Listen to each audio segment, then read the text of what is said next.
नमस्कार बच्चों, स्वागत है आप सभी का। आज के इस वीडियो में हम पढ़ने वाले हैं कक्षा 4 हिंदी की पाठ्य पुस्तक रिमझिम का पाठ नंबर 4, पापा जब बच्चे थे। तो बच्चों, आपसे भी जरूर पूछा जाता होगा कि आप जब बड़े होंगे तो आप क्या बनना चाहते हैं। अक्सर सभी बच्चों से पूछा जाता है और इसी तरह इस पाठ को लिखने वाले जो लेखक हैं वह भी अपने पापा के बचपन की बात बता रहे हैं कि उसके पापा जब बच्चे थे और उनसे जब पूछा जाता था कि वो बड़े होके क्या बनेंगे तो वह लोगों को क्या क्या बातें बताते थे। तो चलिए पढ़ते हैं। पापा जब छोटे थे तो उनसे अक्सर पूछा जाता था, अक्सर मतलब प्रायः, very often he was being asked, बड़े होकर तुम क्या बनना चाहते हो। पापा के पास जवाब हमेशा तैयार होते थे। जवाब मतलब आंसर कि पापा बड़े होके क्या बनना चाहते हैं, मगर उनका जवाब हर बार अलग अलग होता था। शुरू में पापा चौकीदार बनना चाहते थे। चौकीदार मतलब पहरेदार, जो रात को हमारे घर के आसपास पहरा देता है, जिसे हम इंग्लिश में वॉचमैन भी बोलते हैं। चौकीदार का क्या काम होता है? जब सभी लोग रात में सोते हैं तब चौकीदार जाग के हमारे घर और आसपास के एरिया की रखवाली करता है, क्योंकि रात के समय सभी सोए हुए होते हैं। कोई भी चोर या फिर कोई भी एक्सीडेंट हो सकता है, तो किसी को तो होना चाहिए ना जो रात के समय आसपास की चीजों पे ध्यान रखे। चौकीदार का वही काम होता है। तो पापा भी शुरू में वॉचमैन बनना चाहते थे। उन्हें यह सोचना बहुत अच्छा लगता था कि जब सारा शहर सोता है चौकीदार जागता है। उन्हें यह सोचना भी अच्छा लगता था कि जब हर कोई सोया हुआ हो वह खूब शोर मचा सकते हैं। खूब मतलब बहुत सारा, और शोर मतलब ऊंची ऊंची आवाज में खेल सकते हैं। और बच्चे जब शोर मचाते हैं तो बड़े उन्हें कितना डांटते हैं। और पापा को लगता था कि अगर मैं चौकीदार बन जाऊंगा तो जब सभी सो जाएंगे मैं जागा रहूंगा और खूब सारा शोर मचाऊंगा और मुझे डांटने के लिए भी कोई नहीं आएगा, क्योंकि सब तो सोए हुए होंगे। उन्हें पक्का यकीन था मतलब भरोसा था कि बड़े होकर वह चौकीदार ही बनेंगे। लेकिन बच्चों का मन तो हमेशा इधर उधर जाता है। एक दिन अपने चटकदार हरे ठेले को लिए आइसक्रीम वाला आ गया। चटकदार मतलब ब्राइटली कलर्ड, जिसका रंग बहुत ही डार्क हो, जिसमें चमक हो। और ठेला मतलब ट्रॉली, जिसे हम ठेल कर यानी कि धक्का मारकर चलाते हैं। जैसे इस फोटो में आइसक्रीम वाले के ठेले को देख सकते हैं, इसे हम धक्का मार के चलाते हैं ना। हमारे एरिया में अक्सर सब्जी वाले भैया भी आते हैं जो अपने हाथ से ठेल कर यानी कि धक्का मारकर अपना गाड़ी चलाते हैं। फ्रूट सेलर, वेजिटेबल सेलर, इनके पास भी ठेले होते हैं। तो उसी तरह एक दिन पापा के घर के पास भी एक आइसक्रीम वाला आया, जिसके पास डार्क ग्रीन कलर का चटकदार ठेला था। पापा तो बहुत खुश हो गए। भाई वाह, पापा अब आइसक्रीम वाला बनेंगे। वह ठेले को लेकर घूम भी सकते हैं और जितना मन चाहे उतनी आइसक्रीम भी खा सकते हैं। बच्चों को तो आइसक्रीम बहुत पसंद है ना। तो पापा को भी लगा कि अगर मैं आइसक्रीम वाला बन जाऊंगा मुझे तो फ्री में कितनी आइसक्रीम मिल जाएगी, मैं जब चाहे खा सकता हूँ। पापा ने भी वही सोचा कि वह ठेले को लेकर घूम भी सकते हैं और जितना मन चाहे उतनी आइसक्रीम भी खा सकते हैं। पापा ने सोचा मैं एक आइसक्रीम बेचूंगा। बेचना मतलब टू सेल समथिंग, पैसे लेके कोई चीज किसी को देना। जैसे हम भी जब आइसक्रीम वाले के पास आइसक्रीम लेने जाते हैं, कुछ पैसे देते हैं तभी वो हमें आइसक्रीम देता है ना। तो मैं एक आइसक्रीम को बेचूंगा और एक खुद खाऊंगा, और छोटे बच्चों को तो मैं मुफ्त में ही आइसक्रीम दिया करूंगा। मुफ्त में देना मतलब बिना पैसे के देना, फ्री में देना। जब पापा के माता पिता ने यह सुना कि वह आइसक्रीम बेचने वाला बनना चाहते हैं, मतलब आइसक्रीम मैन बनना चाहते हैं, तो उन्हें बहुत हैरानी हुई। हैरानी होना मतलब पापा और मम्मी बड़े सरप्राइज हो गए थे। उन्हें यह बात बहुत मजेदार लगी। मजेदार मतलब जो हमें मजा देती हो, हंसाती हो, something which is very funny. तो पापा के मम्मी पापा को यह बात बहुत मजेदार लगी और वे खूब हंसे। लेकिन पापा इसी बात पर अड़े रहे। अड़े रहे, मतलब एकदम टिके रहना अपनी बात पे कि मैंने जो बोला है मैं वही करूँगा और बिल्कुल भी अपना डिसीजन, अपना फैसला चेंज नहीं करूँगा। पापा भी इसी बात पर अड़े रहे कि वह यही काम करेंगे। फिर एक दिन रेलवे स्टेशन पर पापा ने एक अजीब आदमी को देखा। अजीब आदमी means very strange type of man. एक विचित्र आदमी को देखा। यह आदमी इंजनों और डिब्बों से खेल रहा था। इंजन क्या होता है? इंजन रेलगाड़ी का वह हिस्सा होता है जो रेलगाड़ी को खींच के लेके जाता है। ये एक तरीके का मशीन ही होता है। और डिब्बे क्या होते हैं? डिब्बे ट्रेन के कोचेस होते हैं जिसमें सवारी चढ़ते हैं, बैठते हैं, अपना सामान रखते हैं। आपने अगर किसी रेलगाड़ी को ध्यान से देखा है तो आपने देखा होगा ट्रेन के एकदम फ्रंट में उसका इंजन होता है जो दिखने में थोड़ा अलग होता है और ट्रेन के पीछे बहुत सारे डिब्बे आपस में जुड़े हुए रहते हैं। तो फिर पापा ने भी एक अजीब आदमी को देखा जो इसी तरीके के इंजनों और डिब्बों से खेल रहा था। वैसे तो वो आदमी अपना काम कर रहा था, लेकिन पापा क्योंकि बच्चे थे और किसी भी बच्चे को यही लगता है कि वह आदमी इंजनों और डिब्बों से खेल रहा है। लेकिन यह डिब्बे और इंजन खिलौने नहीं थे बल्कि असली थे। असली मतलब एकदम ओरिजिनल। और यहाँ पे जो आप ये एक्सक्लेमेटरी मार्क्स देख रहे हैं, इसे हिंदी में बोलते हैं विस्मय बोधक चिन्ह। मतलब जब हम बहुत सरप्राइज हो जाते हैं, एकदम हैरान हो जाते हैं, तब हम अपने वाक्य में ये वाला निशान लगाते हैं। तो वह आदमी कभी प्लेटफॉर्म पर उछल कर आ जाता। प्लेटफॉर्म क्या होता है? प्लेटफॉर्म वो जगह होती है जहाँ पे ट्रेन आके खड़ी होती है स्टेशन पे, जिस जगह से पैसेंजर्स यानी कि सवारी ट्रेन पे चढ़ते हैं और उतरते हैं। तो वह आदमी कभी प्लेटफॉर्म पर उछल कर मतलब जंप करके चढ़ जाता, तो कभी डिब्बों के नीचे चला जाता, क्योंकि वो डिब्बों के नीचे कुछ काम कर रहा था। वह कोई बहुत अजीब और मजेदार खेल खेल रहा था। पापा ने पूछा, यह कौन है? और उन्हें बताया गया कि यह शंटिंग करने वाला है। शंटिंग किसे कहते हैं? पापा ने पूछा। फिर उन्हें बताया गया कि जब रेलगाड़ी अपनी यात्रा पूरी कर लेती है तो उसे अगली यात्रा के लिए तैयार करना होता है।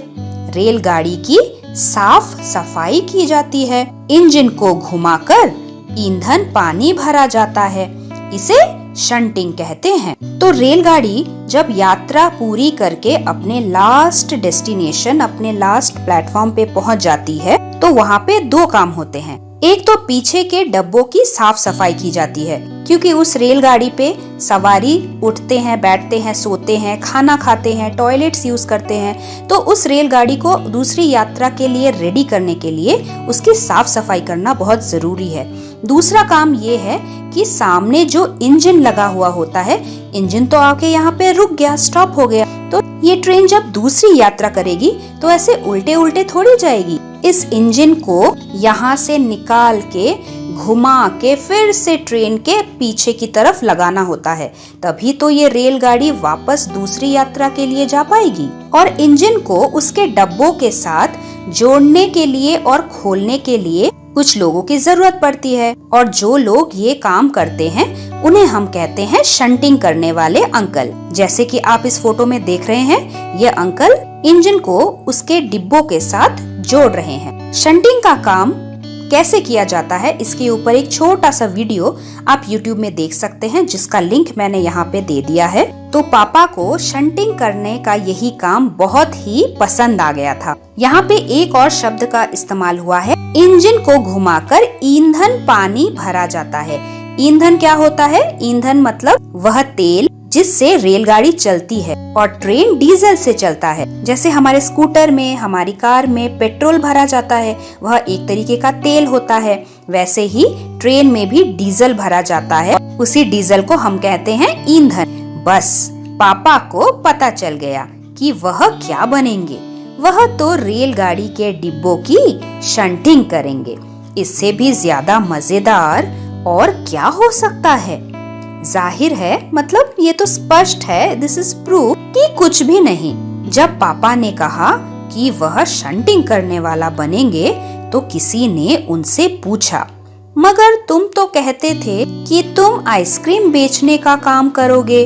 अब आइसक्रीम बेचने का काम का क्या होगा? यह सचमुच समस्या थी। समस्या मतलब मुश्किल, परेशानी, प्रॉब्लम हो गई थी। पापा ने शंटिंग करने वाला बनने की सोच ली थी, मगर आइसक्रीम बेचने का चटकदार हरा ठेला भी वह नहीं गंवाना चाहते थे। गंवाना मतलब खोना नहीं चाहते थे।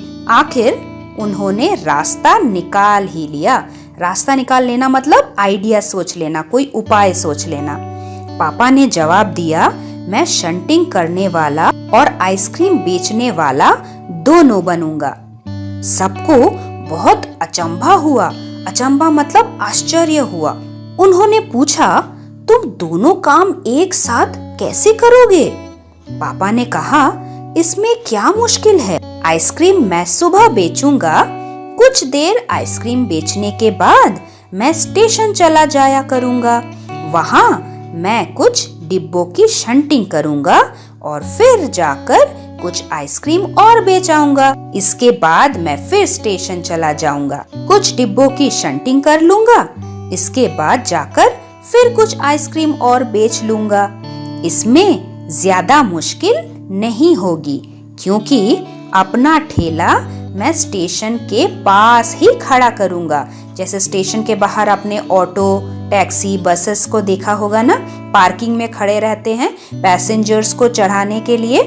वैसे ही पापा ने सोचा था कि उस पार्किंग एरिया में वो अपना ठेला भी खड़ा करके जाएंगे और शंटिंग का काम पूरा करने के बाद उसी एरिया में दोबारा आइसक्रीम बेचेंगे।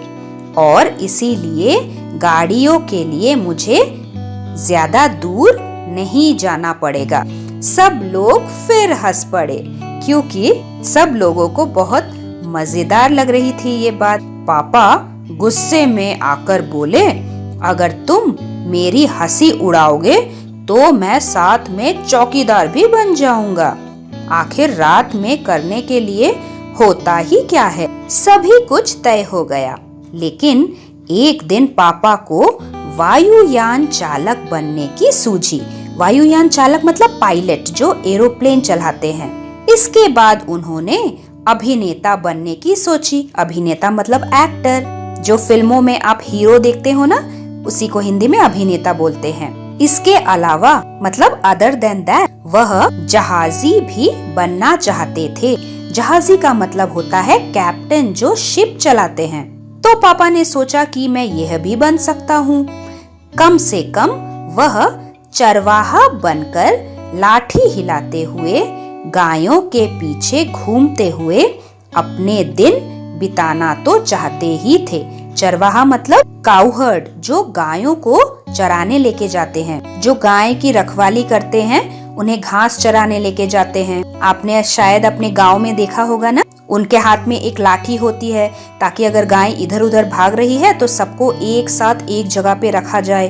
पूरे दिन भर गायों को चराने के बाद वो शाम को वापस लेके आते हैं। इसमें भी बच्चों को बहुत मजा आता है। तो पापा के दिमाग में इतनी सारी बातें आई थी जो वो बनना चाहते थे। अंत में एक दिन उन्होंने तय किया कि वह असल में मतलब एक्चुअली में जो बनना चाहते हैं वह है कुत्ता। उस दिन वह दिन भर चारों हाथ पैरों पर इधर उधर भागते हुए, डॉगी को आपने देखा होगा ना, वो 4 पैर पे भागता है। हम लोग तो 2 पैर पे चलते हैं, लेकिन पापा भी कुत्ता बनने की ट्राई कर रहे थे। तो वो अपने दोनों हाथों और दोनों पैरों, चारों हाथ पैरों पर इधर उधर भागते हुए अजनबियों पर भौंकते रहे। अजनबियों मतलब स्ट्रेंजरों पर, जिनको हम नहीं पहचानते, उन पर वो भौंकते रहे। भौंकना मतलब भौं भौं करना, जो कुत्ते की आवाज होती। एक बूढ़ी महिला ने उनके सिर को सहलाया। सहलाया मतलब प्यार से उनके सिर पे हाथ फेरा। तो पापा ने उन्हें काटने की कोशिश तक की, क्योंकि कुत्तों की आदत होती है काटना। पापा ने भौंकना तो बड़ी अच्छी तरह से सीख लिया था, लेकिन बहुत कोशिश करने पर भी वह अपने पैरों से कान के पीछे खुजाना नहीं सीख पाए। अगर आपने किसी डॉग के बिहेवियर को ऑब्जर्व किया है उनके हाथ तो उनके कान तक नहीं पहुँचते, तो अगर उन्हें इचिंग होती है, खुजली होती है, तो अपने पीछे वाले पैरों से ही खुजाते हैं। तो क्योंकि पापा को डॉग बनना सीखना था, तो पापा ने भी बहुत कोशिश किया अपने पैर से कान के पीछे खुजाने की, लेकिन पापा नहीं सीख पाए। उन्होंने सोचा कि अगर वह बाहर जाकर अपने पालतू कुत्ते के साथ बैठ जाएं, तो शायद वह कान के पीछे खुजाना ज्यादा जल्दी सीख जाएंगे। पापा कुत्ते के पास जाकर बैठ गए। उसी वक्त मतलब उसी समय अजनबी फौजी अफसर उधर से निकला। अजनबी मतलब स्ट्रेंजर, जिसे हम नहीं पहचानते। फौजी अफसर मतलब फौज का अफसर। जैसे हमारे देश में जो मिलिट्री पीपल होते हैं, जो हमारे देश की रक्षा करते हैं, उन्हें हम फौजी बोलते हैं। तो उन्हीं फौजी के एक अफसर उधर से निकला। वह उन्हें कुछ देर तक देखता ही रहा और फिर उसने पूछा, यह तुम क्या कर रहे हो? क्योंकि पापा तो डॉग की तरह बिहेव कर रहे थे। तो फौजी अफसर को समझ नहीं आया कि पापा क्या कर रहे हैं, इसीलिए उन्होंने पूछा। पापा ने जवाब दिया, मैं कुत्ता बनना सीख रहा हूँ। तब फौजी ने पूछा, तुम कुत्ता बनना क्यों चाहते हो? पापा ने कहा, क्योंकि मैं काफी दिन तक, बहुत दिन तक इंसान बनकर मतलब ह्यूमन बनकर रह चुका हूँ। अफसर ने कहा, बात तो सही है, पर क्या तुम जानते भी हो कि इंसान किसे कहते हैं? पापा ने पूछा, मुझे तो नहीं पता, आप ही बता दीजिए। अफसर ने कहा, इसके बारे में तुम अपने आप ही सोचो। अफसर वहाँ से चला गया। वह न तो हंसा और न मुस्कुराया। पापा सोचने लगे।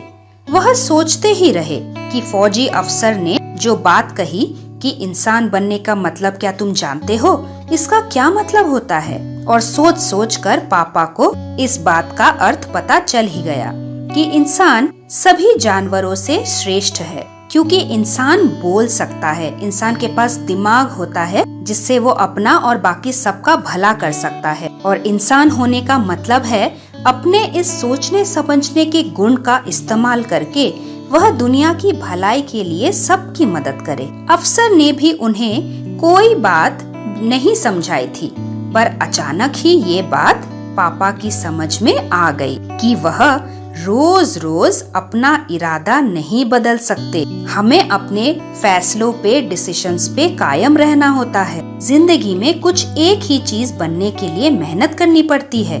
अगली बार जब उनसे यही सवाल पूछा गया तो उन्हें अफसर की याद आ गई और उन्होंने कहा कि मैं इंसान बनना चाहता हूँ। इस बार कोई भी नहीं हंसा, क्योंकि इंसान बनना कोई प्रोफेशन, कोई व्यवसाय नहीं होता।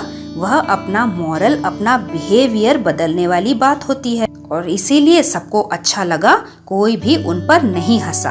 और पापा समझ गए कि यही सबसे अच्छा जवाब है। आज भी वह यही समझते हैं। पहली बात तो यही है कि हमें अच्छा इंसान बनना चाहिए। तो इस प्यारी सी कहानी से हमें ये सीख मिलती है कि हम अपने शरीर की वजह से इंसान नहीं होते। अच्छा इंसान बनने का मतलब है अच्छा आचरण का होना, गुड बिहेवियर का होना, अच्छी सोच का होना, सबकी मदद करना और दुनिया की भलाई के लिए काम करना। यही गुण हमें इंसान बनाते हैं। भाग 1 को हम यही समाप्त करते हैं। भाग 2 में हम इस पाठ के प्रश्न उत्तर को सॉल्व करेंगे। अगर आपके मन में कोई भी प्रश्न या फिर सवाल हो, आप मुझे कमेंट बॉक्स में कमेंट कर सकते हैं। तब तक के लिए धन्यवाद एवं आपका दिन शुभ हो।